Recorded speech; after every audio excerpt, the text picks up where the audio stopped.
Welcome back to a weekly roundup of everything that happened in Zenless Zone Zero, where we will cover everything that you missed inside and outside of the game. Hopefully you all haven't forgotten about the upcoming 2.2 patch, because of course Silksong will be releasing on the same day. Firstly, starting with in-game news though, it's about to be September, and so a new month of course means that all of the monthly shops will be resetting. So this is your friendly reminder now to buy out everything that you need from the signal shop, such as the discounted rolls as well as the A rank selector, as well as the upgrade materials from the logistics shop over at Scott Outpost. But September is of course going to be quite packed when it comes to new content, starting with none other than the patch 2.2 update, which goes live on Thursday, September 4th or late Wednesday on September 3rd, depending on where you are in the world. If you want to hop into the game as soon as the patch does go live, don't forget to pre-download and also pre-install the patch in the days leading up to the release of the patch. But otherwise, once the patch does go live, it also means several new things that we can experience in-game.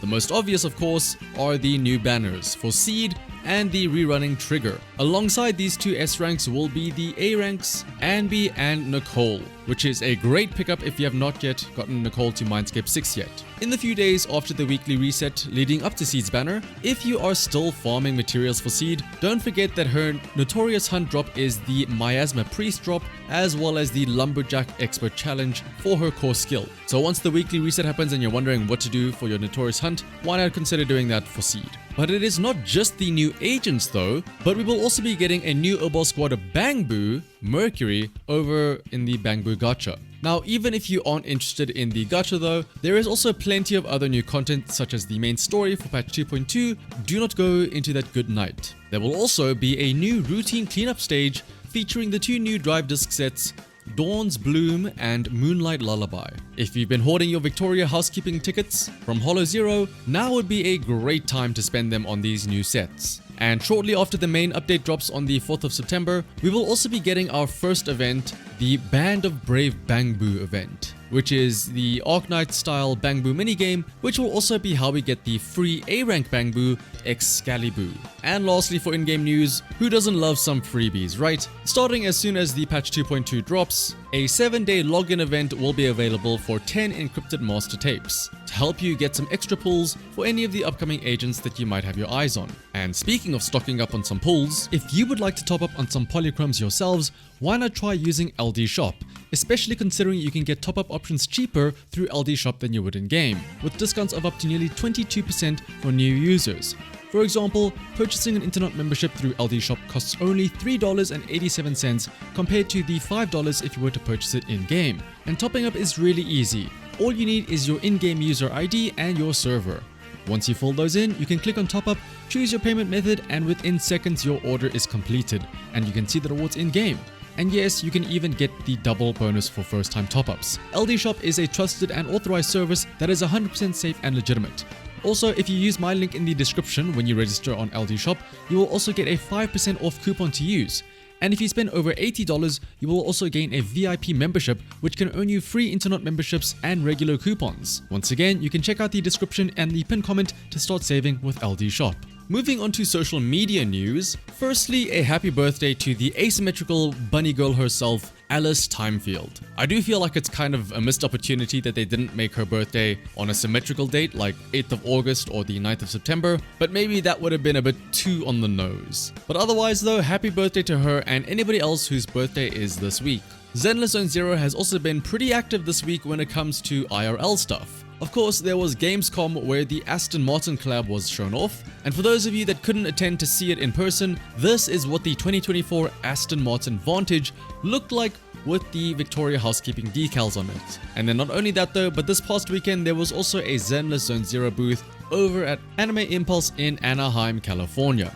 But with patch 2.2 and more importantly, with Seed being just a few days away, we've also started to get the promotional videos for Seed starting to be posted. So far, her short film has been revealed, but there is still the character teaser and the character demo that we will be getting in the upcoming days. Also, it is not necessarily a promotional video, but I do find it very funny that on Twitter, for the Agent Mechanics intro that they posted for Seed, they gave some recommended team compositions. And of course, it had your usual things like Anby and Astra, or Orphe and Trigger, or even Evelyn and Astra as well. But of course, all of these need a full team of limited S ranks. so they had to include some sort of budget alternative. But I just find it funny that of the options they have, one possible team suggestion shown is Seed plus Anton and Astra. I would love to see Anton somehow actually becoming useful now that Seed has been added to the game. But otherwise though, moving over to the speculation zone, we are once again going to take a step back from Zenless Zone Zero itself and talk a bit about what's happening in the greater Hoyoverse. And that is news about the upcoming new game, Honkai Anima Nexus. A lot has been revealed about the game over the past weekend now. Firstly, a lot of the characters have been revealed, as well as the little creatures known as Anima.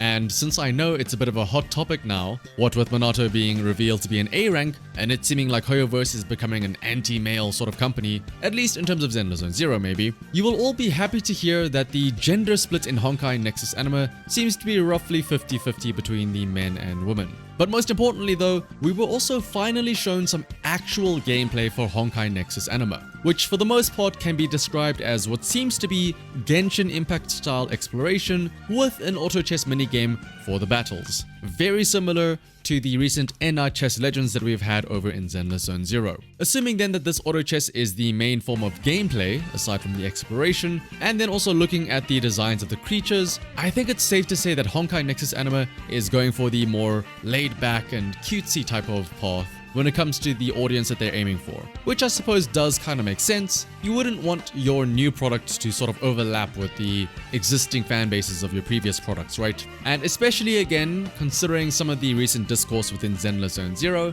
and the treatment of male characters, I'm going to preface this by saying that I don't know what women want. It's probably a very good reason as why I am extremely single. But again, looking at the roster of characters so far in Honkai Nexus Anima, there is a much more even split of male and female characters there. In fact, I'm not gonna lie, I was almost swooning over one of the characters myself until I realized that it was a guy. And I guess maybe it's a bit stereotypical, but I don't know if the cute animal pets are also meant to pull in a more female-oriented audience, but who knows?